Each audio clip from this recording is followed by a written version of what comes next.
करता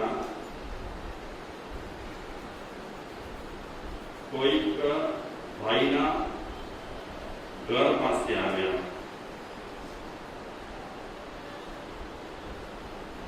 जे घर पासे आव्या ए घरना जे सेठ हता ए अनाथ અને પીડિતોને મદદ કરતા હતા।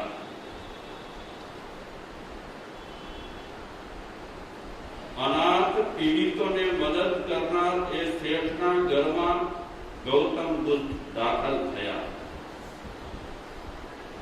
शेठे आवकार आप्यो, स्वागत कर्यो अने ए सेठनी साथे गौतम बुद्ध वातचीत करवा लाग्या। वातचीत चालू हती त्या बुद्धना काने झगड़ानो अवाज संभळायो। आ सेठना घरमां ज झगड़ो थई रह्यो हतो अने कोईक बहन मोटा अवाजे कोईकनी सामे झगड़ो करी रही हती। हवेलीमां ने हवेलीमां जे हवेलीमां गौतम बुद्ध पधार्या छे एज हवेलीमां कोईक सेठना नजीकना व्यक्ति कोईक बहन कोईकनी साथे झगड़ो करी रह्या छे। तो गौतम बुद्ध विचारे छे जे हवेलीमां मारो प्रवेश थयो अनाथ पीड़ितोना आ सेठ माँ बाप जेवा रहेला छे एना घरमां झगड़ो। એટલે ગૌતમ બુદ્ધ શેઠને પૂછી રહ્યા છે કે અરે ભાઈ તમારા ઘરમાં આવા મોટા અવાજે કોણ ઝઘડો કરી રહ્યો છે? આટલા મોટા અવાજે ગૌતમ બુદ્ધને એ શેઠ કહે છે ભગવાન અમે બહુ દુખી રહેલા છીએ, ખૂબ હેરાન થઈ ગયા છીએ। આ ઝઘડો કરનાર પુત્રવધુ છે। એના સ્વભાવથી એની પ્રકૃતિથી અમારો પૂરો ઘર પરેશાન છે, બહુ દુખી રહેલા છીએ। એ અમારી પુત્રવધુ घरना कोई पण मेंबर नो नथी मान जाळवता, नथी सम्मान करता, नथी मीठा अवाजे बोलता। गमे ते प्रसंग लई करी अने घरना गमे ते मेंबर साथे झगड़ो करे छे। भगवान बुद्ध ने सेठ कहे छे અમે હેરાન થઈ ગયા છીએ। ઘરમાં આટલી સમૃદ્ધિ છે, अनेक अनाथ ने पीड़ित लोगों ने हमारा घरमांथी मदद जई रही छे, पण हे भगवान अमे अमारी पुत्रवधुथी परेशान छीए। नथी ए पतिदेवनो मान जाळवती, नथी ए पतिदेवनो सम्मान करती अने एटली अभिमानी छे, बहु ज अभिमानी छे। અમે તો પરેશાન થઈ ગયા છીએ પુત્રવધુથી। ગૌતમ બુદ્ધ શેઠને કહે છે કે ભાઈ તમારા પુત્રવધુને બોલાવો, મારે એની સાથે વાતચીત કરવી છે। ઘણા લોકોને ઉપદેશ અપાય નહીં અને ઉપદેશ ઘણી વખત व्यक्ति ने ओळख्या विना अपाय तो ए उपदेशनो बहु अर्थ पण नथी होतो। उपदेश पण पात्र व्यक्तिना पात्रमा टकतो होय छे। अगर जो व्यक्ति अपात्र होय तो उपदेश पण एने काई असर करतो नथी। तो गौतम बुद्ध उभेला छे छतां पण एक पुत्रवधुने शरम नथी आवी। આટલા મોટા મોટા અવાજે ઝઘડો કર્યો કે ગૌતમ બુદ્ધના કાને એ અવાજ સંભળાયો. અને અભિમાની વ્યક્તિને જ્યારે ઝઘડો કરે, ટંટો કરે, ત્યારે એને શરમ ન હોય અને સ્થળનું પણ ભાન ભૂલી જાય. વ્યક્તિ કોણ આવી છે, કોણ મારી સામે છે, એની પણ ખબર ના પડે. તો શેઠને ગૌતમ બુદ્ધ કહે છે, બોલાવો એ તમારા પુત્ર વધુને, મારે એમને જોવા છે, એમની સાથે વાતચીત કરવી છે. તો એ શેઠ પુત્રવધુને બોલાવવા માટે જાય છે. ઘણી વખત ઘણી વ્યક્તિને બોલાવાય પણ નહીં, અને બોલાવે કોઈ તો અટક્યો એકને છોડીને બીજાને પકડે. એ છતાં પણ એ શેઠ ગભરાતા પુત્રવધુ પાસે ગયા અને બહુ પ્રેમથી મીઠાશથી પુત્રવધુને કહે છે, ગૌતમ બુદ્ધ પધાર્યા છે આપણી હવેલીમાં અને એ આપને યાદ કરે છે. અગર આપને કઈ તકલીફ ન હોય, વાંધો ન હોય, તો બુદ્ધ ભગવાન પાસે આપ આવો. ઘણા માણસોને આપણે એકદમ નરમાશથી વાત કરીએ ને તો પણ કામ ન લાગે. તુંડે મતી ભીના. દરેક વ્યક્તિઓની પ્રકૃતિઓ પણ અલગ અલગ રહેલી હોય. આ તો કોકના નસીબ અને કોકના સારા કર્મ રહેલા હોય કે આ મનુષ્ય જન્મ મળ્યા પછી સારી પ્રકૃતિ ધરાવે. નહીં તો બધાની કઈ સારી પ્રકૃતિ હોતી નથી. નસીબ એવા સારા કર્મ હોય તો વ્યક્તિનો સ્વભાવ, વ્યક્તિની પ્રકૃતિ બહુ સરસ હોય.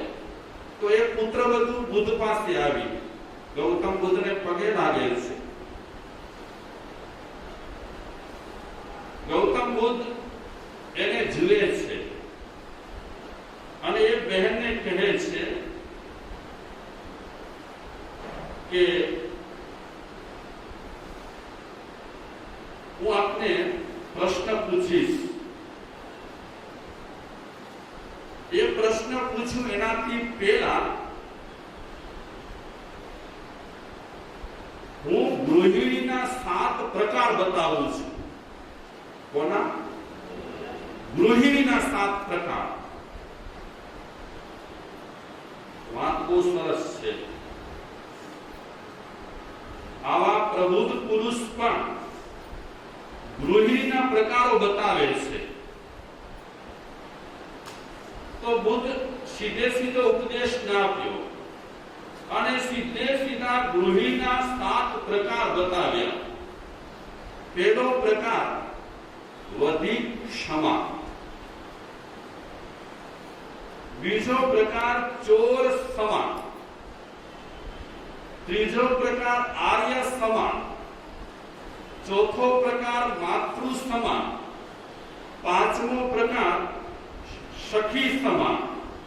છઠ્ઠો પ્રકાર ભગિની સમા અને સાતમો પ્રકાર દાસી સમા. આ 7 પ્રકાર પહેલા પુત્રવધુને સંભળાવ્યા. આ 7 પ્રકારો ગૃહિણીના સંભળાવી કરી અને બુદ્ધ એમને પ્રશ્ન કરે છે કે આ 7 જે ગૃહિણીના પ્રકારો છે એમાં તમારો સમાવેશ કયા પ્રકારમાં થાય? વધિક ક્ષમા, ચોર સમા, માતુ સમા, ભગિની સમા, સખી સમા અને છેલ્લે કીધું દાસી સમા.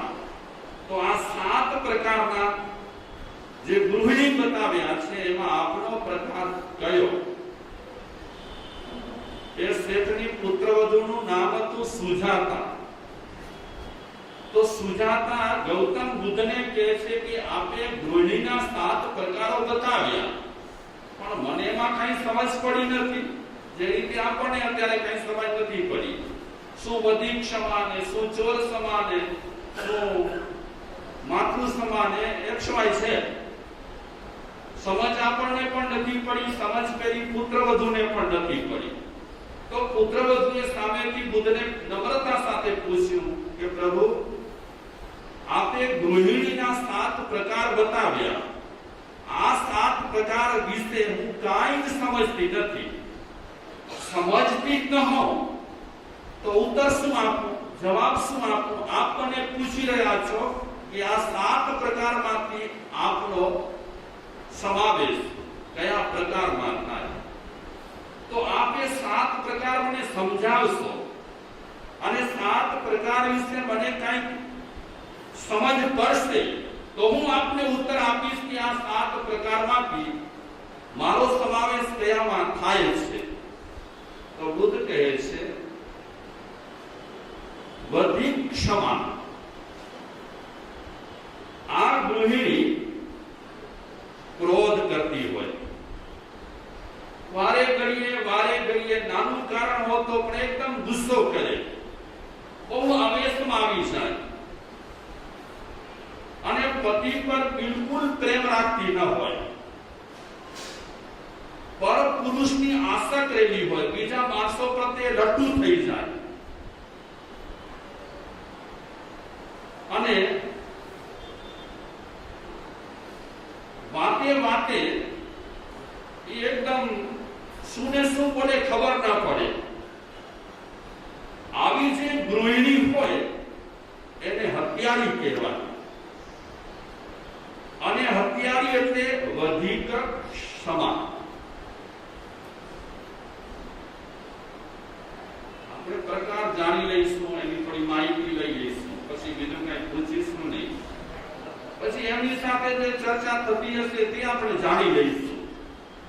બુદ્ધ કહે છે પ્રકાર બીજો, ચોર સમાન. આ ગૃહિણી સંપત્તિનો સદુપયોગ ન કરે. સંપત્તિ હોય ઘરમાં પણ સદુપયોગ ન કરે અને ચોરી કરે.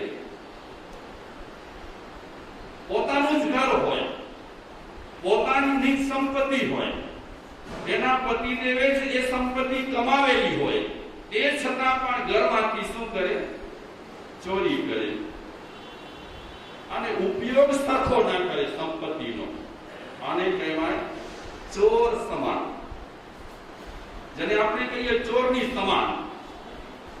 એક ગૃહિણીનો બીજો પ્રકાર છે ચોર સમાન.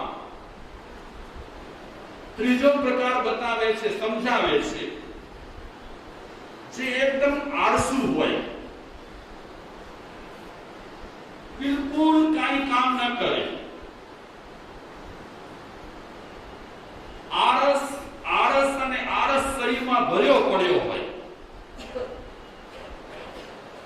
અને આ ત્રીજા પ્રકારની જે ગૃહિણી છે તો આળસુ રહેલી હોય, કોઈ બિલકુલ કામ કરતી ન હોય અને કટુ બોલનારી હોય, ઝઘડાખોર હોય અને પતિ સમક્ષ પોતાની મોટાઈ બતાવે. એ ગૃહિણીનો ત્રીજો પ્રકાર છે આર્ય સમાન. કટુ બોલે, ઝઘડા કરે, આળસ બહુ હોય, કામ કરવાની એની ઈચ્છા ન થાય અને પતિદેવની હાજરીમાં પોતાને મોટી દેખાડે. મનમાં તમે વિચારી લેજો, કોઈ એવા બહેનને તમે નજર સામે રાખજો, તમારી મનમાં રાખજો. ત્રીજો પ્રકાર આપણે બતાવ્યો આર્ય સમા ગૃહિણી કોને કહેવાય. ચોથો પ્રકાર છે માતૃસમા. હંમેશા પતિદેવનું ચિંતન કરે અને પ્રાણથી પણ અધિક પતિદેવની રક્ષા કરે, એને કહેવાય માતૃસમા. આ થયો ચોથો ગૃહિણીનો પ્રકાર. પાંચમો ગૃહિણીનો પ્રકાર ભગિની સમા. બેન જેવો પતિદેવ પર પ્રેમ રાખે, બેન જેવો પતિ પર સ્નેહ રાખે અને લજ્જાપૂર્વક પતિદેવને અનુસરે. જે રીતે બહેન હોય એ ઘરમાં વ્યવહાર કરતી હોય તે રીતે એ ભગિની સમાન જે ગૃહિણી હોય એ પતિદેવનો ભલું ઈચ્છે, પતિદેવનું સારું ઈચ્છે, પતિદેવ પર બહુ સ્નેહ રાખે અને પતિદેવના પગલે પગલે ચાલતી હોય, લજ્જાળુ હોય, આને કહેવાય ભગીની ક્ષમા. આ કેટલામો પ્રકાર થયો? પાંચમો પ્રકાર. છઠ્ઠો પ્રકાર છે સખી ક્ષમા. જે પોતાના પતિદેવને સાચા મિત્ર માને અને પતિદેવ જ્યારે એની નજર સામે જુએ ત્યારે પ્રસન્નતા વ્યક્ત કરે, આનંદ. માની લો કે તમારો કોઈ ફ્રેન્ડ તમને મળે અને તમે કેવો વ્યવહાર કરો ફ્રેન્ડની સાથે? તમારા કોઈ બહેનપણી હોય તો બહેનપણી સાથે તમે કેવો વ્યવહાર કરો? ગમતા બહેનપણી હોય તો કેવો વ્યવહાર કરો? તમે પ્રસન્નતા દાખવો, બહુ મીઠું બોલો, આવકાર આપો સરસ રીતે. એ તમને ગમતી હોય બહેનપણી, એ તમને ભાઈ ગમતા હોય મિત્ર, તો એ રીતે છઠ્ઠો પ્રકાર છે સખી ક્ષમા, ગૃહિણીનો. અને સાતમો પ્રકાર છે ગૃહિણીનો દાસી સમા. દાસી સમા જે ગૃહિણી હોય એને પતિદેવ હંમેશા કષ્ટ આપતા હોય. આપણે નોકર સાથે જેવો વ્યવહાર કરતા હોઈએ બસ એ રીતે જ આપણને સમજવાનો છે. નોકરને આપણે વધારે કામ કરાવીએ તે રીતે એ પતિદેવ પત્નીને સખત કામ કરાવે, કષ્ટ આપે, ક્લેશ કરે. નોકરની સાથે તમે ઝઘડો કે ન ઝઘડો, આપણે ઝઘડીએ ને, નોકરની સાથે આપણે ઝઘડો તો કરીએ જ. આ વાસણ અહીં કને રાખી દીધું છે, આ કપડા સરખી રીતે સુકવ્યા નથી. એ રીતે પતિદેવ કષ્ટ આપે, ક્લેશ કરે, અપમાન કરે, આદર ના આપે, તે છતાં પણ એ ચૂપચાપ બધું શું કરે? સહન કરે અને પતિદેવની આજ્ઞાનું પાલન કરે. જે રીતે નોકર આપણી સાથે વ્યવહાર કરે ને જે રીતે આપણે નોકરની સાથે વ્યવહાર કરીએ એ રીતે સાતમા નંબરની ગૃહિણી છે દાસી સમા. તો આ સાત પ્રકાર જે ગૃહિણીના બતાવ્યા અને એની સમજ સુજાતાને ગૌતમ બુદ્ધે સમજાવ્યું. આ સમજાવ્યા પછી ગૌતમ બુદ્ધ સુજાતાને પૂછે છે, બહેન, આ સાત જે ગૃહિણીના પ્રકાર છે એમાં તમારો સમાવેશ શેમાં? સુજાતાની આંખમાં પાણી આવી ગયા, રડી પડી.